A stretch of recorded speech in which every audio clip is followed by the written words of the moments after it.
Anda kembali di Dialog Nusantara Petang dan kita masih bersama dengan Pak Karyudi mengenai apa yang terjadi dengan Partai Demokrat saat ini, mengenai tuduhan adanya kudeta di Partai Demokrat. Pak Karyudi, ini tadi Anda mengatakan bahwa ini kita akan melihat bagaimana kalau di Partai Demokratnya sendiri solid. Sebenarnya selama ini bagaimana menurut Anda, analisa Anda mengenai dinamika yang terjadi di Partai Demokrat sendiri? Diulangi Mbak, kurang jelas. Iya, tadi Anda sudah mengatakan mengenai sebenarnya ini tidak akan terjadi dan juga tidak akan berlanjut begitu jika di dalam Partai Demokratnya sendiri solid. Kalau begitu bagaimana mengenai Partai Demokrat sendiri, dinamika di Partai Demokrat sendiri, analisa Anda? Ini justru nanti dengan kasus ini Mbak, ini Demokrat akan bertambah solid ya. Itu satu sisi.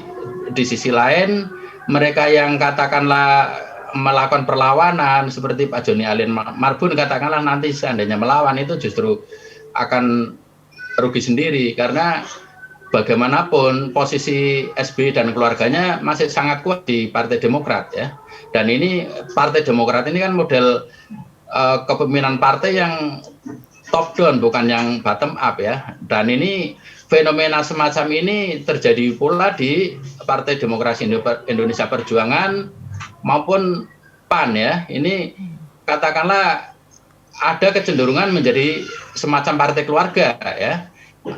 Dan di Demokrat ini sangat kental. Cuma untuk ke depan elektabilitas Partai Demokrat memang cenderung jeblok menurut saya, kecenderungannya ke arah sana. Nah, dalam rangka itulah maka AHY katakanlah membuat gimmick politik untuk katakanlah mengangkat Partai Demokrat supaya populer lagi melalui pemberitaan-pemberitaan adanya konflik internal ini. Tapi prediksi saya bahwa Demokrat akan seperti ini saja. Terus itu yang katakanlah akan menuntut secara hukum juga nanti saya yakin tidak akan berlanjut kalau AHY ini wise ya. Artinya kalau sekedar telepon Pak Marzuki Ali, mungkin Pak Marzuki Ali sudah mau maafkan. Beliau kan juga orangnya berjiwa besar ya. Maksudnya bukan tipe yang suka konflik Pak Marzuki Ali ini kan.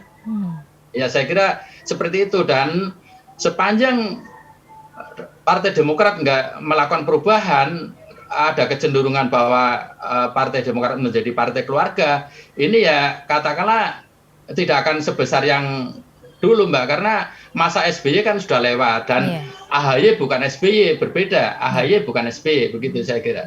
Iya, jadi kalau misalnya tidak di dalam kalau secara internal ini mungkin akan lebih solid begitu, kan ada beberapa orang juga yang disebutkan atau dituduhkan untuk melakukan hal tersebut gitu di luar partai. Nah ini bagaimana dampaknya terhadap partai? Nah ini nanti yang saya bilang tadi bahwa ini dengan dia memukul semak-semak kan ular-ular akan keluar. Dia akan tahu mana yang loyal dengan saya dan mana tidak loyal dengan saya. Yang tidak loyal akan disingkirkan dan yang akan loyal akan tetap dipegang. Nah, ini saya kira itu menambah soliditas. Nah, dengan catatan bahwa ini tidak artinya tidak salah kelola. AHY ini harus wise. Artinya dalam menghandle Pak Marzuki Ali, dalam menghandle Pak Maxo Pakua, dalam menghandle Pak Joni Allen Marbun harus tetap. Tapi saya kira nanti yang riskan, yang sangat riskan adalah Pak Joni Allen Marbun, karena beliau kan anggota DPR RI aktif ya. Kalau lainnya kan nggak punya jabatan, jadi seandainya diberi sanksi pun tidak terlalu terasa. Saya kira seperti itu. Baik, apakah pihak, kalau menurut Anda ada pihak-pihak yang dapat menjadi penengah kisruh ini Pak? Bagaimana selanjutnya ke depannya? Apakah mungkin masih bisa bagaimana caranya agar ini menjadi tidak kisruh seperti ini? Islah Mbak, jadi tabayun ya, masing-masing pihak untuk tidak menonjolkan egonya, tidak menonjolkan emosinya, karena bagaimanapun partai ini butuh soliditas ya, dan konflik di partai itu bukan hanya Demokrat yang dilanda konflik internal, konflik di partai pun partai-partai lain pun seperti itu. Nah, kenapa ini di Demokrat ini keluar? Karena tadi ada pihak luar yang mencoba intervensi dan di dalam Demokrat sendiri terjadi api di dalam sekam ya, atau magma lah. Karena apa? Karena menurut kritik dari Pak Marsudi kan salah satunya adalah kepemimpinan AHY kurang merakyat. Artinya dengan yang sudah sepuh-sepuh juga beliau nggak sowan ya, nggak bicara. Nah ini saya kira untuk konteks Indonesia hal-hal demikian masih perlu dilakukan ya, masih perlu dilaksanakan oleh Jadi AHY, harus ada perubahan seperti itu ya Pak ya?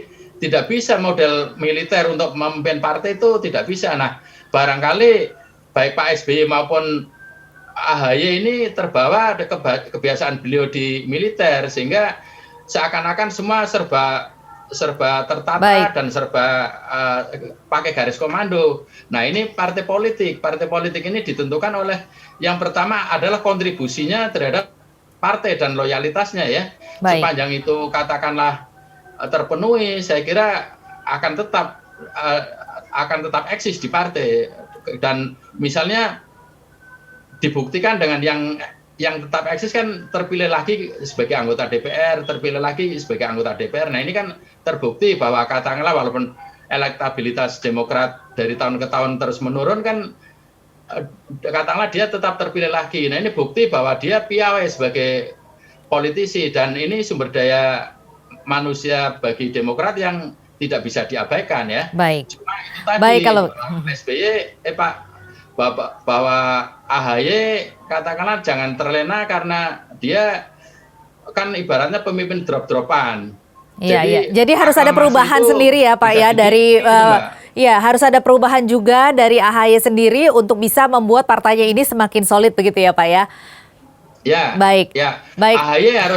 AHY harus lebih wise Mbak, jangan katakanlah bergaya militer. Baik. Terima kasih Pak Karyudi. Ini sebenarnya masih ingin berbincang lebih panjang lagi, tetapi kita terbatas oleh durasi. Terima kasih banyak sudah bisa bergabung bersama kami di Dialog Nusantara Petang. Iya, sama-sama. Terima kasih Mbak Tasya. Selamat petang. Selamat petang Pak.